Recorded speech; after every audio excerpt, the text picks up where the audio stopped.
Colonel like کی بازیابی کے لیے کی گئی کارروائی میں مرنے والے شدت پسند تھے یا لاپتہ افراد؟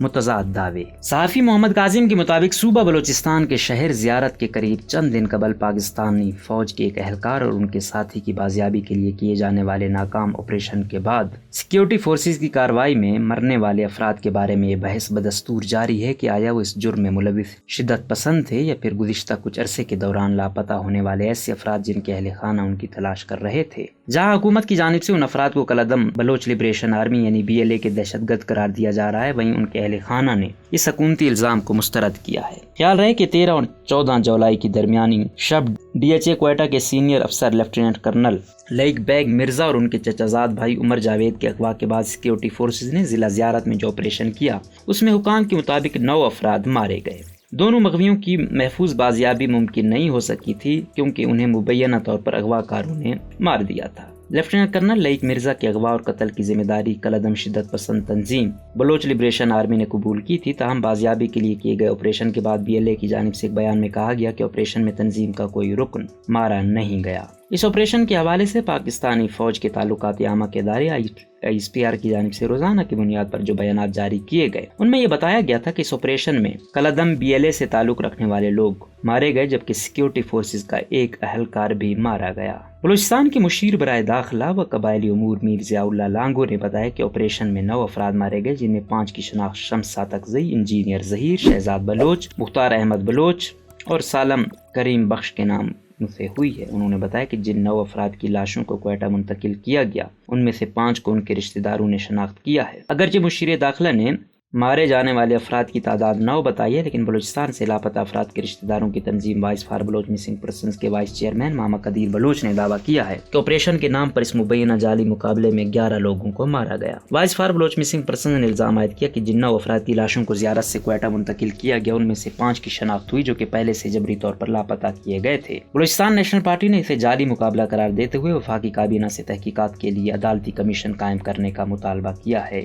تاہم حکومت بلوچستان کے مشیر برائے داخلہ میر ضیاء اللہ لانگو نے اس تاثر کو مسترد کیا ہے کہ یہ جعلی مقابلہ تھا۔ مارے جانے والے کون تھے؟ بلوچستان سے لاپتہ افراد کے رشتہ داروں کی تنظیم voice for Baloch missing persons کی چیئرمین نصر اللہ بلوچ نے BBC سے بات کرتے ہوئے بتایا کہ ان میں سے ایک لاش شمس ساتکزئی کی تھی۔ انہوں نے دعویٰ کیا کہ شمس ساتکزئی کو سن 2017 میں جبری طور پر لاپتہ کیا گیا تھا۔ انہوں نے بتایا کہ آخری مرتبہ گمشدگی سے پہلے بھی ان کو 2 مرتبہ لاپتہ کیا گیا تھا اور پھر چھوڑ دیا گیا، جس کے باعث ان کے رشتہ داروں نے ان کا نام نہ صرف ان کی تنظیم کے پاس درج نہیں کروایا بلکہ حکومتی کمیشن میں بھی کوئی درخواست نہیں دی۔ نصر اللہ بلوچ نے بتایا کہ جب وہ پیر کو شمس ساتکزئی کے رشتہ داروں کے ہمراہ ان کی لاش لینے اسپتال گئے تو ان کے رشتہ داروں نے انہیں بتایا کہ ان کی جبری گمشدگی کے خلاف انہوں نے کہیں اس لیے رجوع نہیں کیا کیونکہ انہیں یہ توقع تھی کہ پہلے کی طرح ان کو چھوڑ دیا جائے گا۔ نصر اللہ بلوچ کے مطابق دوسری لاش انجینئر ظہیر بلوچ کی تھی جن کو 7 اکتوبر 2021 کو ایئرپورٹ روڈ کوئٹہ سے لاپتہ کیا گیا تھا۔ انہوں نے بتایا کہ ان کی گمشدگی کی FIR ان کے رشتہ داروں نے نہ صرف متعلقہ پولیس اسٹیشن میں درج کروائی بلکہ ہائی کورٹ میں ان کی بازیابی کے لیے درخواست بھی لگائی، جس کی آخری سماعت 27 جون 2022 کو ہوئی، جبکہ اگلی سماعت 28 جولائی کے لیے مقرر ہے۔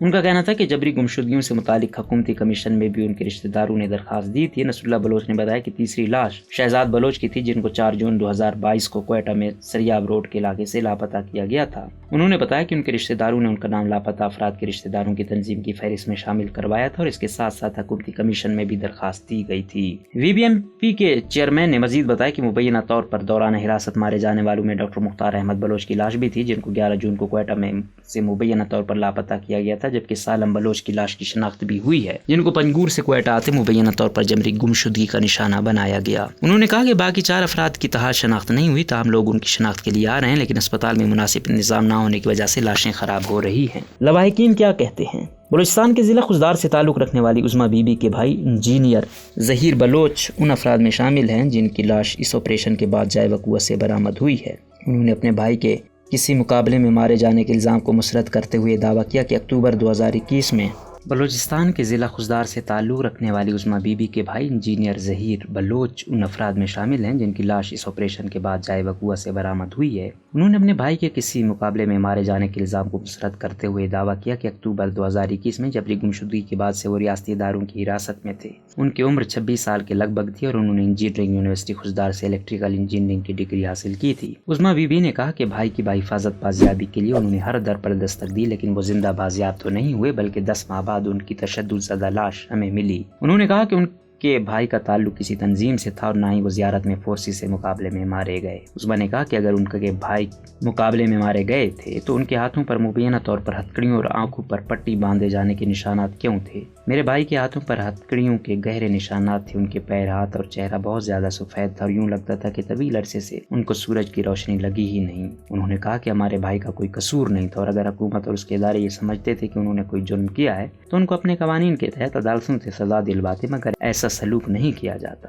اسی طرح ایک اور شناخت ہونے والے شخص شہزاد احمد کا تعلق بلوچستان کے ضلع کلات کے علاقے گیاوان سے تھا۔ ان کے بھائی عبدالحمید نے فون پر BBC کو بتایا کہ شہزاد کی عمر 23 سال تھی اور انہوں نے کوئٹہ کے پولی ٹیکنک کالج سے سول انجینئرنگ میں ڈپلوما کر رکھا تھا۔ وہ کہتے ہیں کہ ان کے بھائی کلاس سے کوئٹہ اپنی سند لینے آئے تھے اور انہیں 4 جون کو پولی ٹیکنک کالج کے قریب سے جبری طور پر لاپتہ کیا گیا۔ بھائی کی جبری گمشدگی کے بعد ان کی بازیابی کے لیے میں نے بہت کوشش کی اور مجھے یہ تسلی دی گئی تھی کہ ان کو چھوڑ دیا جائے گا۔ عبدالحمید کے مطابق ان کے بھائی کا تعلق کسی تنظیم کے ساتھ نہیں تھا اور دعویٰ کیا کہ وہ سیکیورٹی فورسز کے ساتھ مقابلے میں نہیں مارے گئے۔ ڈاکٹر مختار احمد کا تعلق کوئٹہ شہر سے تھا اور انہوں نے بلوچستان یونیورسٹی سے فزیوتھراپی کی تعلیم حال ہی میں مکمل کی تھی اور پریکٹس شروع کی تھی۔ ان کے قریبی رشتہ دار نے نام ظاہر نہ کرنے کی شرط پر بات کرتے ہوئے کہا کہ ان کا تعلق کسی سیاسی بسکری تنظیم سے نہیں تھا۔ شناخت کیے جانے والے 2 دیگر افراد شمس تقزئی اور السالم کے رشتہ داروں سے رابطہ نہ ہونے کے باعث ان کے بارے میں مزید معلومات حاصل نہیں کی جا سکیں۔ سرکاری موقف کیا ہے؟ زیارت آپریشن کے حوالے سے کوشش کے باوجود تاحال سیکیورٹی فورسز کا موقف حاصل نہیں کیا جا سکا ہے۔ تاہم جب اس سے قبل بلوچستان میں جبری گمشدگیوں اور ان کے تشدد زدہ لاشوں کی برآمدگی سے متعلق سیکیورٹی فورسز کے ایک سینئر اہلکار سے رابطہ کیا گیا تو ان کا کہنا تھا کہ لاپتہ افراد کا معاملہ ایک سوچی سمجھی سازش ہے جس کے تحت پاکستان کو بدنام کیا جا رہا ہے۔ ان کا کہنا تھا کہ حکومت کے قائم کردہ کمیشن کے مطابق لاپتہ افراد کے 8,381 کیس رپورٹ کیے گئے اور ان میں سے 6,163 کیسز عدالتی تحقیقات کے بعد ختم کر دیے گئے۔ ان کا کہنا تھا کہ کمیشن روزانہ کی بنیاد پر کیسز کی سماعت کرتا ہے۔ تحقیقات کے مطابق زیادہ تر افراد کو دہشت گرد تنظیمیں اغوا کر کے قتل کر دیتی ہیں۔ اس کے علاوہ بہت سے لوگ دہشت گرد تنظیموں میں شامل ہو جاتے ہیں اور ان کے گھر والوں کو خبر بھی نہیں ہوتی۔